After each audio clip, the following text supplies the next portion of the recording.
Apocalipsis capítulo 21 y leemos del verso 1 en adelante. Dice la palabra del Señor, verso 1 en adelante: vi un cielo nuevo y una tierra nueva, porque el primer cielo y la primera tierra pasaron y el mar ya no existía más. Y yo, Juan, vi la santa ciudad, la nueva Jerusalén, descender del cielo de Dios, dispuesta como una esposa ataviada para su marido. Y oí una gran voz del cielo que decía: he aquí el tabernáculo de Dios con los hombres, y Él morará con ellos, y ellos serán su pueblo, y Dios mismo estará con ellos como su Dios. Enjugará Dios toda lágrima de los ojos de ellos, y ya no habrá muerte, ni habrá más llanto, ni clamor, ni dolor, porque las primeras cosas pasaron. Y el que estaba sentado en el trono dijo: he aquí, yo hago nuevas todas las cosas. Y me dijo: escribe, porque estas palabras son fieles y verdaderas. Y me dijo: hecho está, yo soy el alfa y la omega, el principio y el fin. Al que tuviere sed, yo le daré gratuitamente de la fuente del agua de la vida. El que venciere heredará todas las cosas, y yo seré su Dios, y él será mi hijo. Pero los cobardes e incrédulos, los abominables y homicidas, los fornicarios y hechiceros, los idólatras y todos los mentirosos tendrán su parte en el lago que arde con fuego y azufre, que es la muerte segunda. Amén. Pueden sentarse, hermanos. Créanme que yo disfruté, me gocé al preparar el mensaje, pidiéndole a Dios siempre su guianza. Pero leer todas estas verdades, hermanos, que son o debieran de ser el motivo de nuestra paciencia, el motivo de saber esperar, el motivo de poder soportar, el motivo, hermano, aún de poder perdonar la ofensa. Y cuántas cosas, hermanos, que pretenden muchas veces hacernos alejar de la verdad de Dios.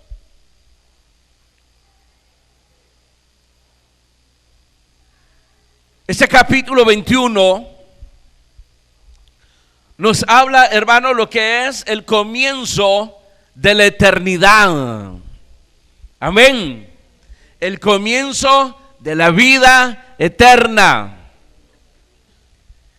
Y lo que hemos leído aquí es un resumen de la dicha eterna que gozará o gozarán los creyentes con Cristo y con Dios el Padre, el cual pues aquí dice en el verso que leímos, en el verso 3, que Él morará, aleluya, con nosotros o con los creyentes.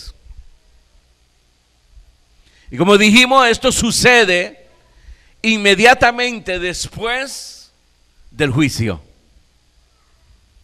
Hemos estudiado el juicio, hermanos. Desagradable el suceso, triste, pero que es una verdad, una realidad para los impíos y para los pecadores. Ya que la Escritura dice que si el juicio comienza por casa, ¿en dónde queda el impío y el pecador? El impío es el que abandonó la vida cristiana, es decir, la piedad. A eso se refiere. Que retrocedieron, que se volvieron atrás, que se volvieron enemigos del evangelio, de la obra de Dios. y a la vez también, hermanos, el juicio sobre todos los pecadores, lo cual se llama aquí los incrédulos. Inmediatamente después, entonces es establecido, hermanos, lo que es la eternidad, el gozo, la dicha de los creyentes con Cristo, con Dios el Padre, por los siglos de los siglos. Digan gloria a Dios. Y en este resumen también, hermanos, se enmarca la esperanza. Es decir, hermanos, todavía hay esperanza. Todavía se puede entrar. Los que retrocedieron pueden volver. Se le llama arrepentimiento. Pero cuando se dé ese día, ya en el juicio que se hace, el juicio final, ahí ya no hay esperanza. No es un juicio, hermano, donde tal vez ahí la esperanza que alguna carambola salga de ahí. Nada de carambolas, queridos hermanos. El juicio es para la condenación eterna, porque ya está todo hecho. Y que, hermanos, inmediatamente entonces se da, hermanos, como dije, la eternidad.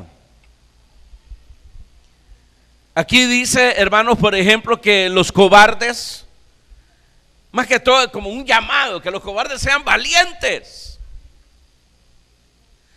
como está escrito, porque de los valientes es el reino de los cielos, dice la Escritura. Amén. Así que este es el panorama, pues, que se nos pone aquí, hermanos, de la eternidad. Y que al final, pues, que se hace ver la valentía y los cobardes, tomémoslo por el lado amable hoy, que todavía hay esperanza, que los cobardes sean valientes, dejen su cobardía y sean valientes. Amén.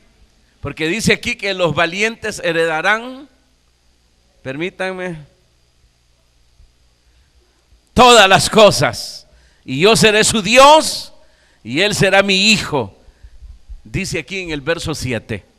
Amén y amén. Eso es todo. Ese es el cuadro. Eso es lo que se nos pone aquí. Y lo que resta en nosotros decirle, Señor, gracias. Gracias. Porque Dios, hermanos, ¿sabe lo que está haciendo con esto, hermanos? Nos hace ver de a dónde nos sacó primero. Pero la pregunta es, ¿hacia dónde nos lleva? Y la Escritura aquí nos da respuesta y nos dice, te saqué de allá para que heredes la vida eterna. De eso se trató la cruz, el sacrificio de Cristo. Ahí en ese sacrificio Él conquistó en primer lugar la salvación para nosotros, pero también ahí conquistó para nosotros la vida eterna. Amén y amén. Vamos a entrar a los detalles. El verso 1.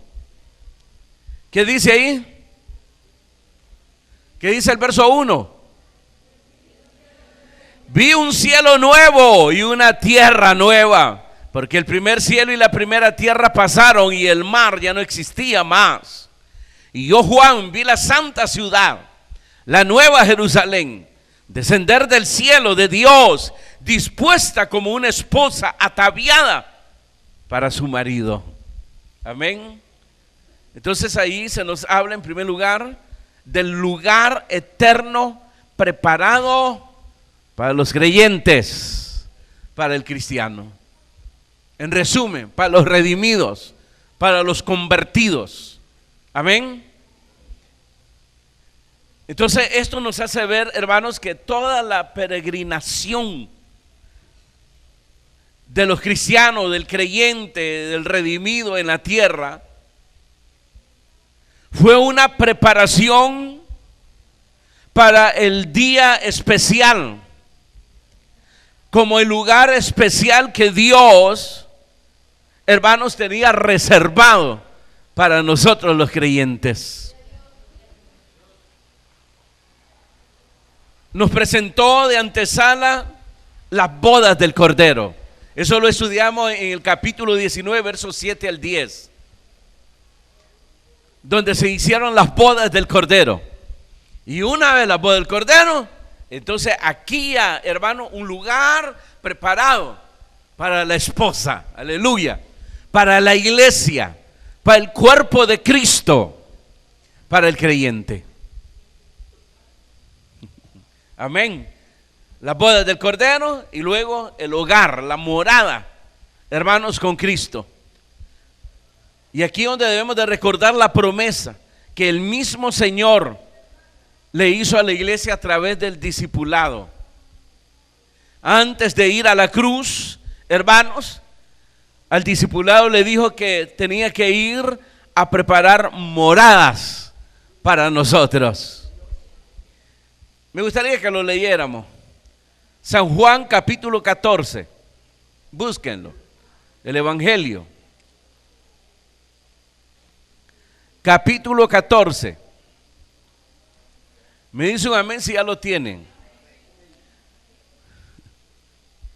Y miren lo que nos pide. Verso 1. No se turbe vuestro corazón. Creéis en Dios, creed también en mí. En la casa de mi Padre muchas moradas hay. Si así no fuera, yo los hubiera dicho. Voy pues a preparar lugar para vosotros. Y si me fuere y os preparare el lugar, vendré otra vez y os tomaré a mí mismo, para que donde yo estoy, vosotros también estéis. Por eso dice Juan, vi la santa ciudad, el tabernáculo de Dios. Tabernáculo significa morada. La morada de Dios, la Jerusalén nueva, donde habitaremos con Él por los siglos de los siglos. Por eso Juan decía en su primera carta que ese día le veremos tal como es, le conoceremos tal como es. No debemos de preocuparnos ahora cómo es Dios. ¿Usted se ha preguntado eso? ¿Cómo es Dios? ¿Se ha preguntado usted eso? No, no le interesa. ¿Qué le importa? ¿Alguno de buen corazón se ha preguntado cómo es Dios? No, no hay ni uno de buen corazón. Nunca se le ha pasado por la mente preguntar, ¿cómo es Dios? No, salvajes. ¿Qué le importa? Él reveló lo que nosotros necesitamos saber: su plan, su propósito, su voluntad para con nosotros. Y aquí está. Vine a morir por ustedes. Resucitaré y me iré. Y tengo que irme porque tengo que preparar morada para todos aquellos que van a ser redimidos por mi sacrificio. Aquí le dice al discipulado, a vosotros. Y este mensaje lo transmitieron, esta esperanza, a todos, hasta el día de hoy. Es una promesa para la iglesia. ¿Sabe lo que es la iglesia? Es el cuerpo de Cristo. Y nosotros somos miembros del cuerpo de Cristo. Somos considerados como la novia de Cristo. Y por eso se habla de esa gran fiesta en los cielos, cuando seremos llevados allá. Nos tiene preparado una fiesta, las bodas del Cordero. De tal manera que la primera tierra, como el mar, se fueron. Lo que viene es nuevo.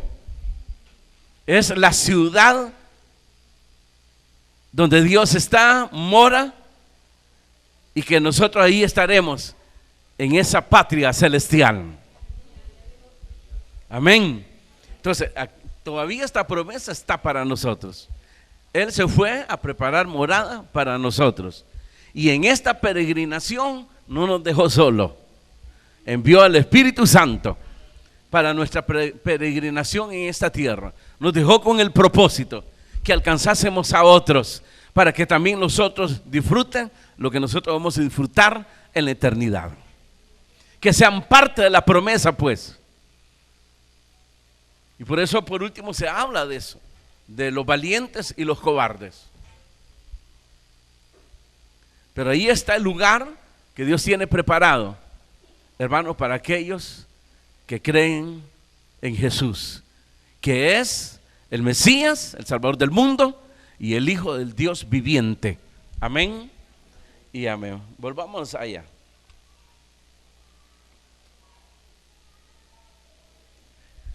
Verso 3, que dice: y oí una gran voz del cielo que decía: he aquí el tabernáculo de Dios con los hombres, y Él morará con ellos, y ellos serán su pueblo, y Dios mismo estará con ellos como su Dios. Enjugará Dios toda lágrima de los ojos de ellos, y ya no habrá muerte, ni habrá más llanto, ni clamor, ni dolor, porque las primeras cosas pasaron. Una vida con Dios, donde ya no habrá, dice ahí, muerte, llanto, clamor, ni dolor.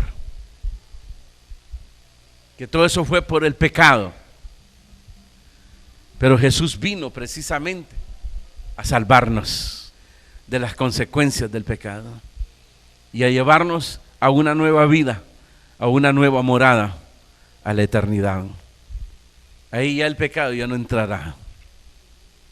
Por eso Jesús habló que los creyentes ahí en la eternidad serán como los ángeles. Ya no va a estar Satanás, porque estará con los incrédulos ahí ardiendo en la eternidad, en el fuego eterno. Sino que se está hablando de una dicha, hermanos, eterna. Ajenos totalmente al sufrimiento.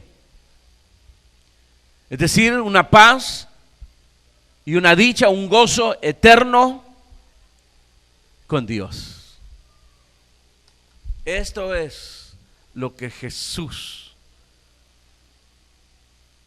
compró, pagó por nosotros.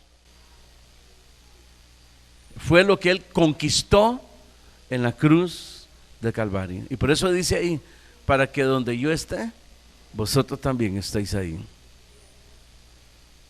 Estará con nosotros. Ese día le conoceremos tal como Él es. No ese día, acuérdense que en el rapto lo vamos a conocer. Pero aquí estaremos con Él para siempre, con Dios para siempre. Más adelante dice ahí: ya no habrá necesidad ni del sol ni de la luna, porque Dios mismo será luz para nosotros. Es decir, que ahí no hay oscuridad, ni hay una luz que dañe nuestras vidas, nuestras vistas. No habrá nada de eso, sino una dicha por los siglos de los siglos. ¿Lo cree?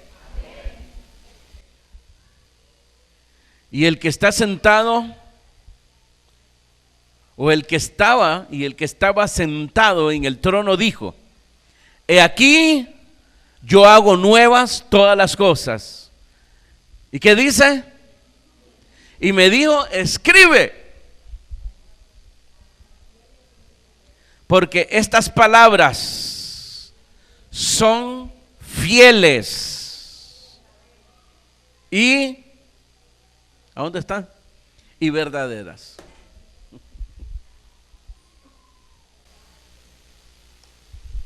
Aquí no hay nada de que estaba hablando en qué, en simbología, pero usan una palabra ahí. ¿Cómo? Metáfora, gracias. Esta es una realidad, totalmente una realidad. Esto es lo que yo he preparado para ustedes, queridos amigos, porque así nos llamó Él, amigos. Sin abusar, por supuesto, como muchos abusan o pretenden abusar de la amistad del Señor. Pero esto es todo ese dolor que pasó Jesús, todo ese sufrimiento, la burla, el escarnio,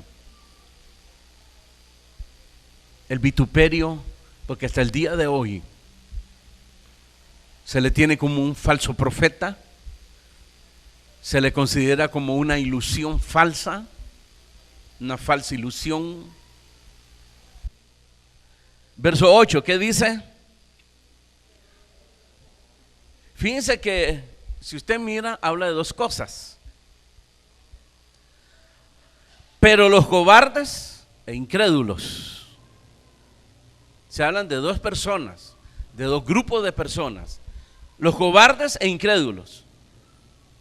Y ahí viene toda la retahíla, los abominables y homicidas, los fornicarios, hechiceros, los idólatras y todos los mentirosos tendrán su parte en el lago que arde con fuego y azufre, que es la muerte segunda. El que venciere heredará todas las cosas y yo seré su Dios y él será mi hijo. Todavía hay oportunidad, todavía está el llamado. Tienes que vencer. El llamado para los incrédulos afuera, los pecadores, y el llamado para una cristiandad frívola, una cristiandad, hermanos, que odia, que tiene raíces de amargura, de una cristiandad que se deja guiar por las concupiscencias de la carne. Eso es cobardía. No tienes el valor de ser humilde, no tienes el valor de tener temor de Dios, no tienes el valor de identificarte con el llamado de Dios. Cobarde. Esa es cobardía. Y eso no es obra de Dios, esa obra viene del diablo. Y tienes que percatarte y examinarte realmente a quién le estás sirviendo. Porque esa es cobardía. Y los cobardes no van a entrar. Eso es lo que dice ahí, los cobardes no van a entrar.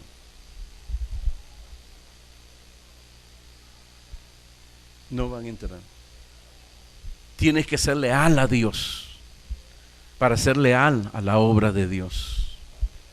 Por eso dice ahí que el creyente va a sufrir y va a perder familia, dice ahí.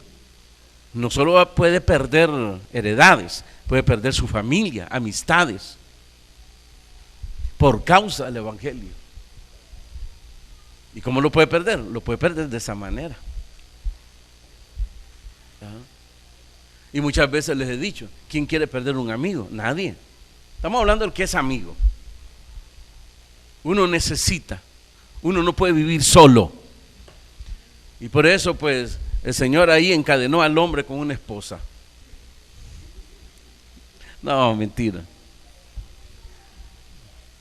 Pero necesitamos de amigos. Pero una cosa que necesitemos amigos y otra cosa es permitir,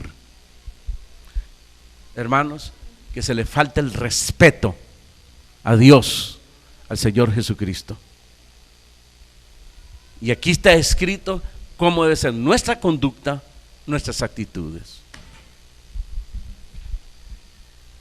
Y que en resumen dice, sin santidad nadie verá al Señor. La santidad empieza desde los pensamientos y las intenciones del corazón.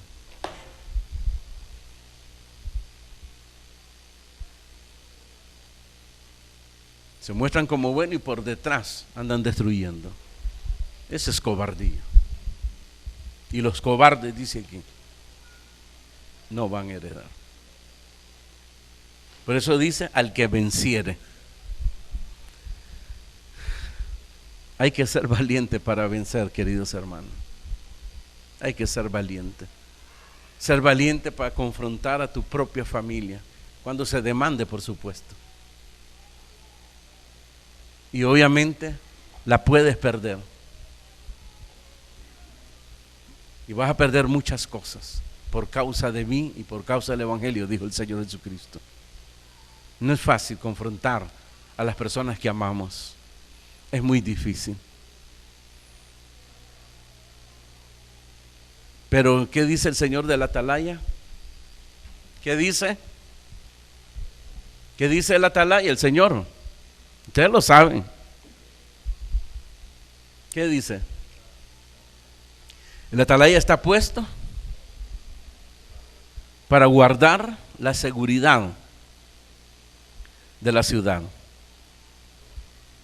Si el atalaya viere que viene el enemigo y él toca trompeta de alerta, dice ahí de que él salvará su alma, porque está alertando a la ciudad.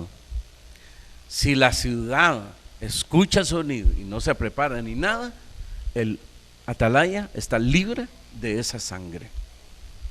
Pero si el atalaya ve el peligro y no toca la trompeta de alerta y destruyen la ciudad, el atalaya, dice ahí, será responsable de toda esa sangre que se derrame. Puede ver usted cuánto ha enviado usted por su lengua, por su actitud, por su conducta al infierno. Es que lo peor es que, miren, envían al infierno a mí y después regresan como que si no han hecho nada.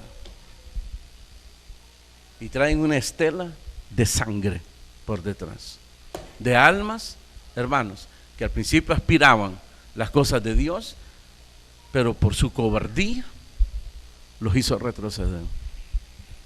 Y el Señor Jesucristo dice, hay de aquel que haga tropezar a alguno de estos niños. Hay de aquel. Mejor les hubiera sido, dice, amarrarse, dice, una cuerda, que la cuerda que está amarrada, dice, al molino, una piedra de molino. Nosotros cuando leemos piedra de molino creemos que se refiere a aquellos yunques así donde se molía la semilla, ya sea pues para la masa, ¿cómo se llama? El maíz o el trigo.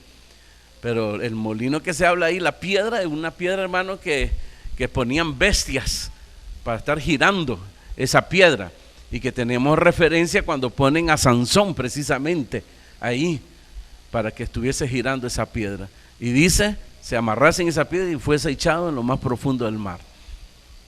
Otro dice, más le valiera a este no haber nacido.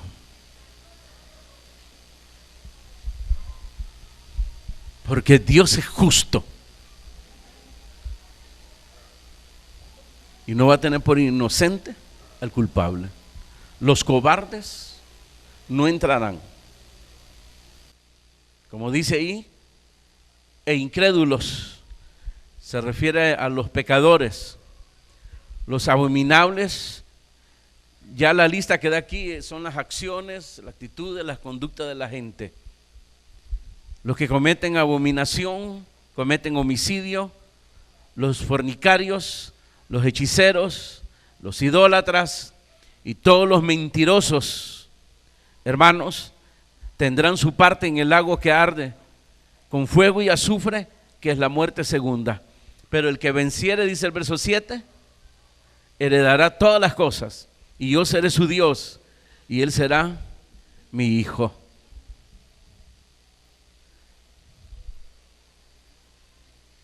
Amén. Y creo que está en Mateo capítulo 11, léalo conmigo. Mateo capítulo 11, la referencia que se da ahí, el llamado que hace el Señor Jesucristo. 11:12, ¿qué dice? ¿Qué dice?